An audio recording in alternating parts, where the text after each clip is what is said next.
Hello बच्चों, कैसे हो सभी। हम पढ़ रहे हैं 9th मैथ इंग्लिश मीडियम। अपनी एक्सरसाइज कंप्लीट हो गई थी 2.3। आज स्टार्ट करेंगे हम 2.4। तो जो 2.4 है उसमें हम पढ़ेंगे फैक्टर थ्योरम। पहले हम एक रिमाइंडर थ्योरम पढ़ चुके हैं, अब हम पढ़ेंगे फैक्टर थ्योरम। हमें क्या है, सीधा ही उस थ्योरम से पता चला जाएगा कि ये दो पॉलिनोमियल हैं, ये उसका फैक्टर है या नहीं है। तो किसी रीज़न बस 2 दिन आप लोगों की वीडियो नहीं आ पाई थी, है ना, तो कोई टेंशन लेने की बात नहीं है। अब रेगुलर आप लोगों की मैथ की वीडियो आएगी। और जो अपनी पिछली वीडियो थी, है ना, उसमें कुछ अपने मेरे पास बुक अवेलेबल नहीं थी, तो उसमें कुछ क्वेश्चन थे जिनमें मिस्टेक हो गई थी, है ना। एक क्वेश्चन में कैलकुलेशन में भी मिस्टेक थी, तो उनको आप सही कर लिया करो। कैलकुलेशन में कोई मिस्टेक हो या मैं कोई क्वेश्चन गलत उतार दूँ, जैसे उसमें क्यू की जगह मैंने एक्स की पावर स्क्वायर से सॉल्व किया था उसको, ठीक है। तो ऐसे कोई क्वेश्चन हो तो आप बुक में देख के उन्हें सही कर लिया करो। अब हम पढ़ेंगे फैक्टर थ्योरम। क्या पढ़ेंगे? Factor theorem. तो देखो, जो फैक्टर थ्योरम है,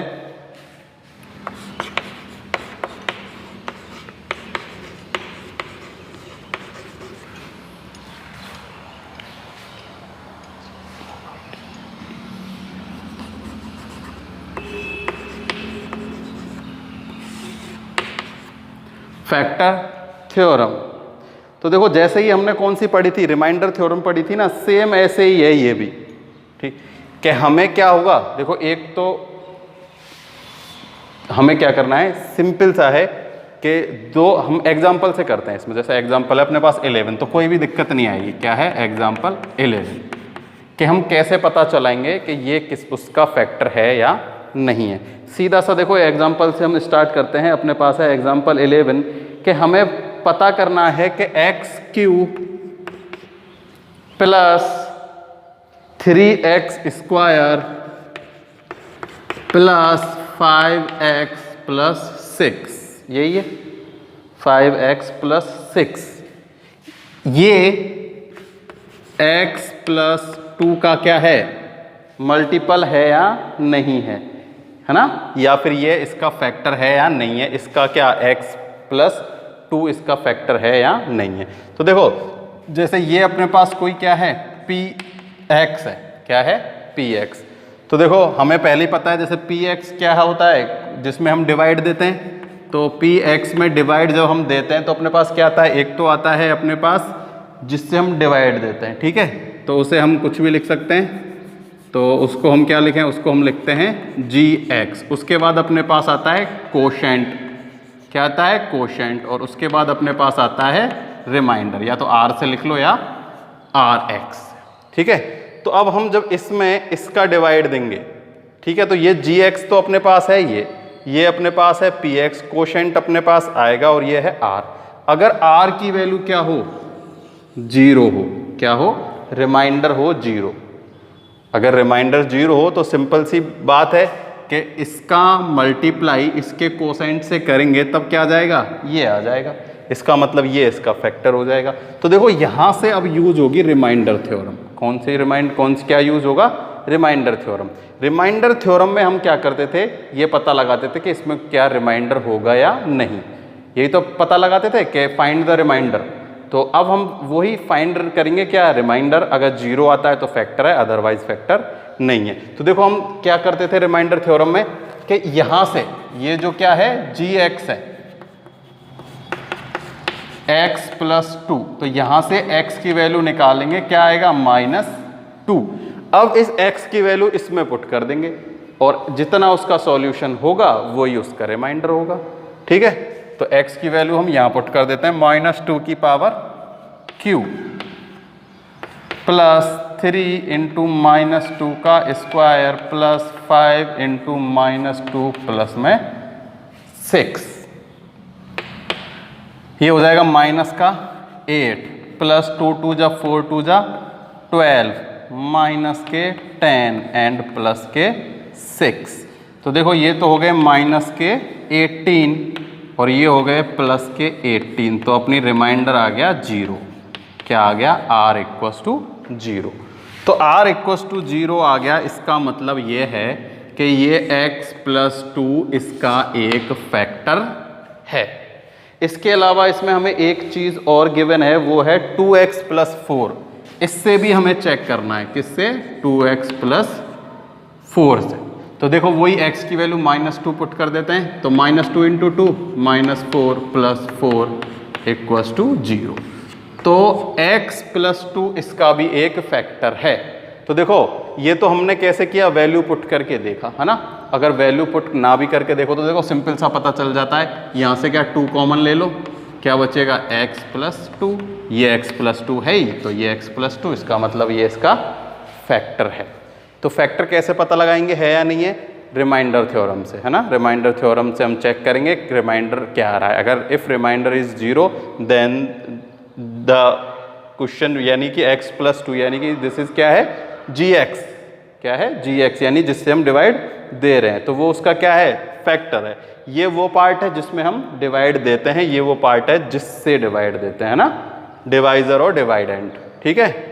तो फिर एक कोशेंट अपना जो डिवाइड देने पे आता है और एक रिमाइंडर। तो रिमाइंडर 0 होगा तो ही फैक्टर होगा, अदरवाइज वो फैक्टर नहीं होगा। ये था अपना example number 11।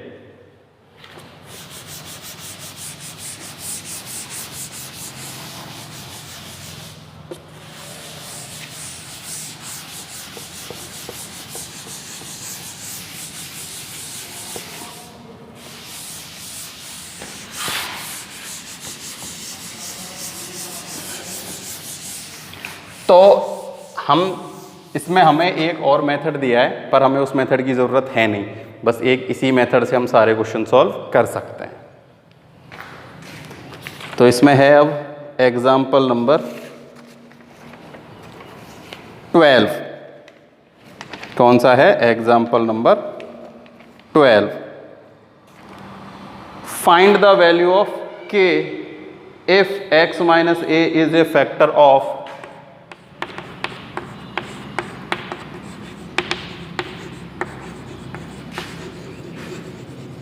find the value of k if x minus a, x minus a is a factor of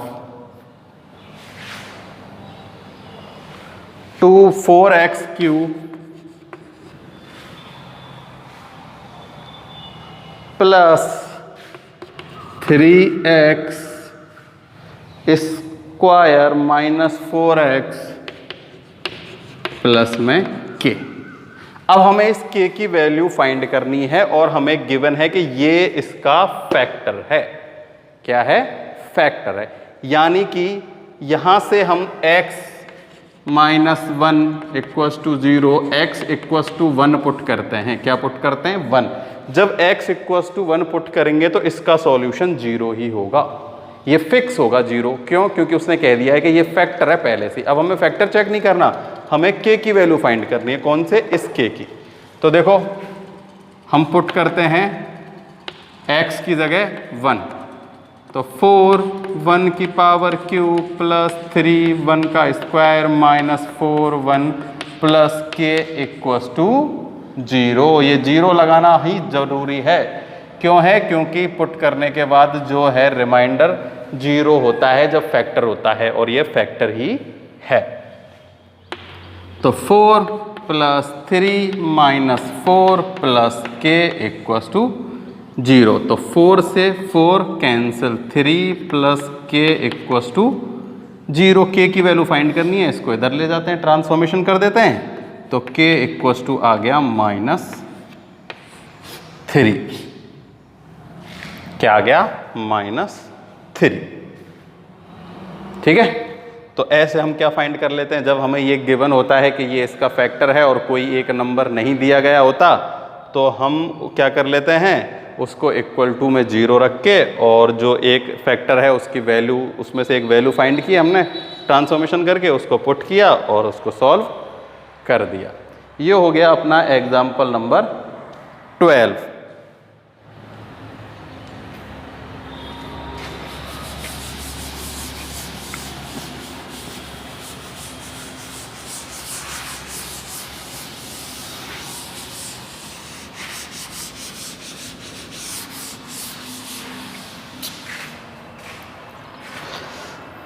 देखो अब इसमें है कौन सा, बाय स्प्लिटिंग मिडिल टर्म।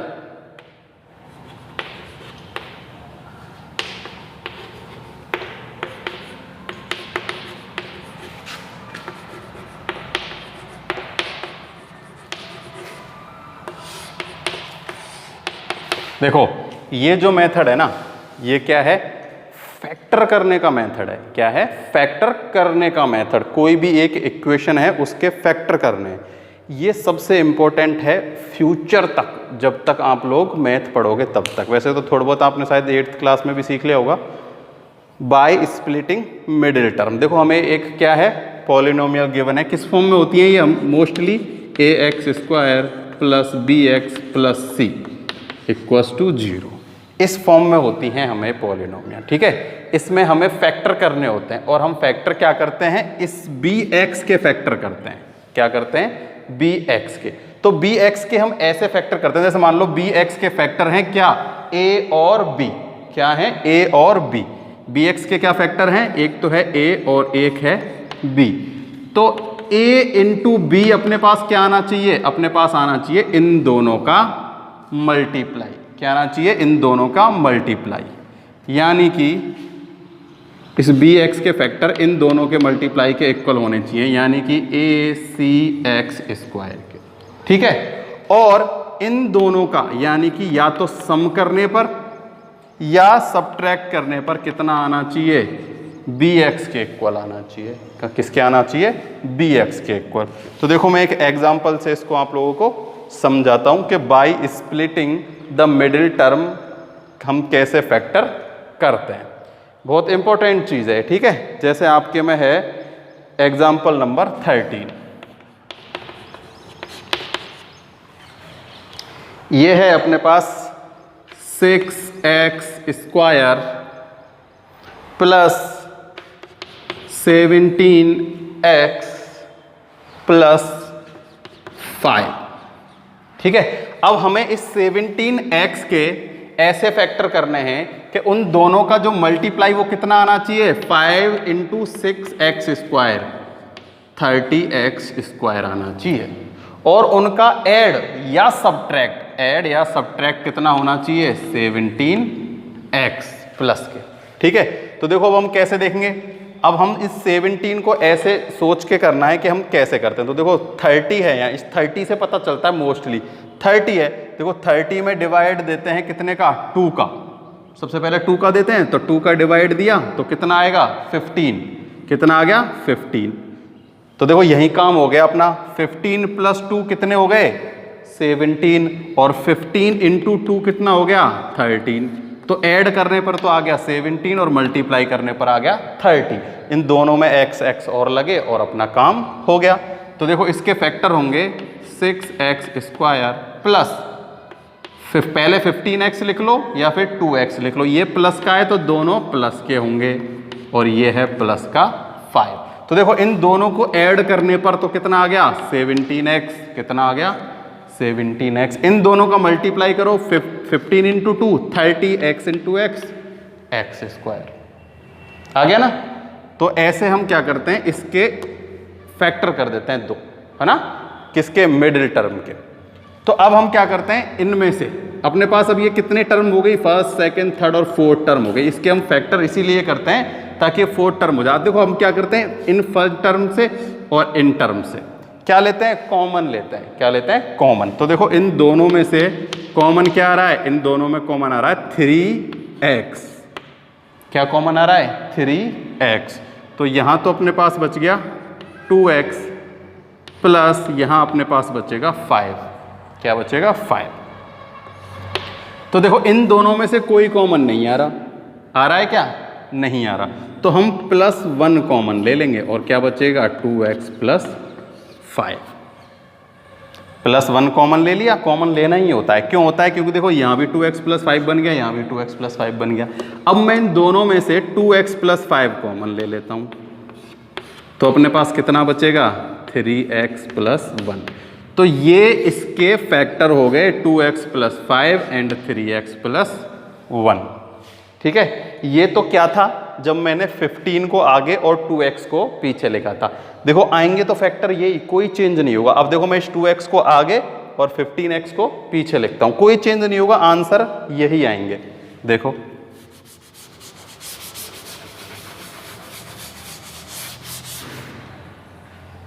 इसको तो यहां तो मैं लिख देता हूं 2x और यहां लिख देता हूं 15x।